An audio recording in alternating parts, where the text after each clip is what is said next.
E aí, pessoal, tudo bem? De volta com o terceiro vídeo da nossa nova série, então, de língua portuguesa, que fala especificamente sobre variações e incorreções para solucionar questões de uso da língua.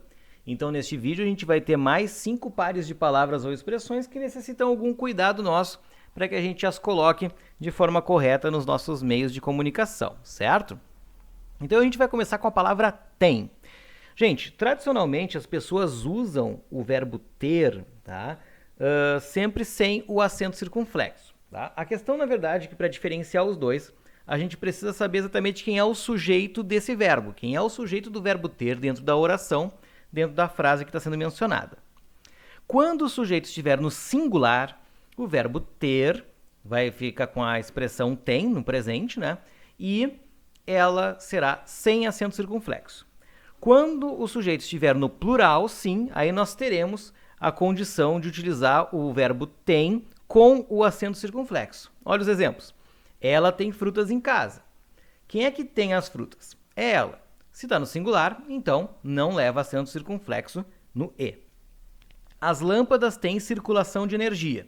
Quem tem circulação de energia? São as lâmpadas. Então, a gente vai colocar o acento circunflexo em virtude de que o sujeito dessa oração está no plural.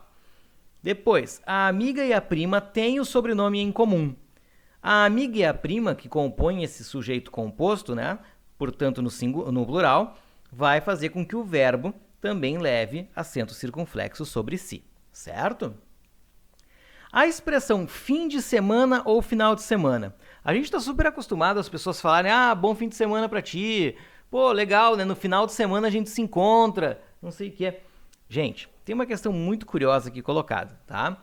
Fim de semana refere, é oposto à expressão início de semana, certo? Final de semana é oposto à expressão inicial de semana, tá? O que acontece? Final e inicial entram muito mais como adjetivos, certo?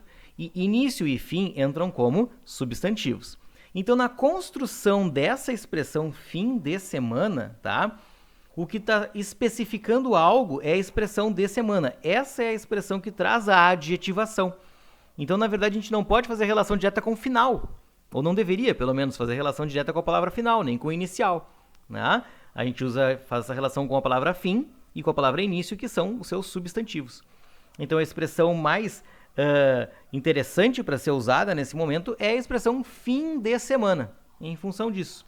O fim de semana foi tenso, fui bem arrumado a tal festa no fim de semana, a carta chegou ao seu amado no fim de semana. Depois, pessoal, a gente tem a expressão a par ou ao par. Vejam só, o mais usual por todos nós, tá?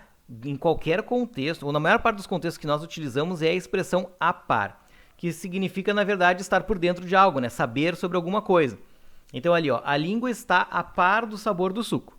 Estamos a par da conversa entre ambos, que é o que nós conhecemos, estamos sabendo.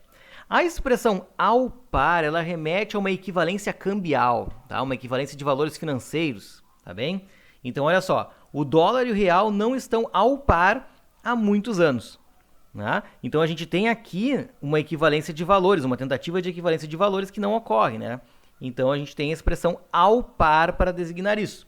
Então, normalmente, pessoal, nas nossas falas, nas nossas escritas, nós usaremos constantemente a expressão a par, a não ser que seja específico sobre essa equivalência cambial.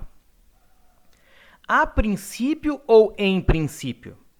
A princípio, pessoal, é colocado para estabelecer uma ordem, uma enumeração, o que vem primeiro, tá? Então, a princípio vem o palhaço, depois os demais. A princípio comeremos costela. Então, no início, nesse momento dessa fala que nós temos para alguém, a gente vai então utilizar a expressão a princípio. Quando nós queremos dizer algo que é em tese, que a gente tem noção de como funciona, mais ou menos, a gente usa, então, em princípio. Tá? A âncora é um objeto presente nos navios em princípio. Então, a gente parte do pressuposto de que a âncora faz parte desse meio de navegação, certo?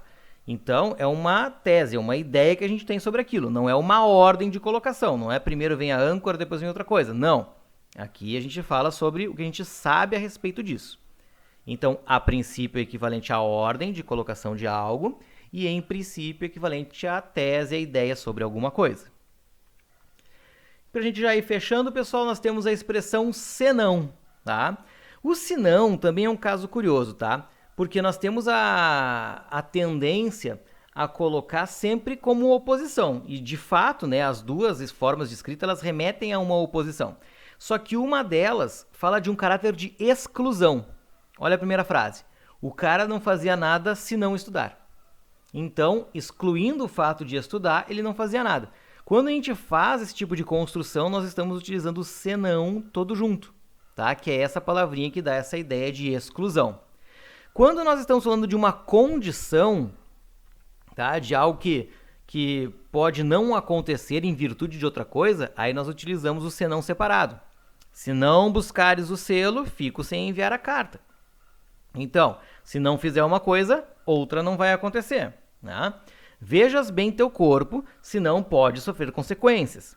Então, se tu não cuidar do teu corpo, tu pode ter problemas, né? Então, o senão, né, tem a conjunção condicional se, o advérbio de negação, e aí vem toda uma expressão, então, que vai fazer a consequência negativa para algo feito pelo locutor, certo?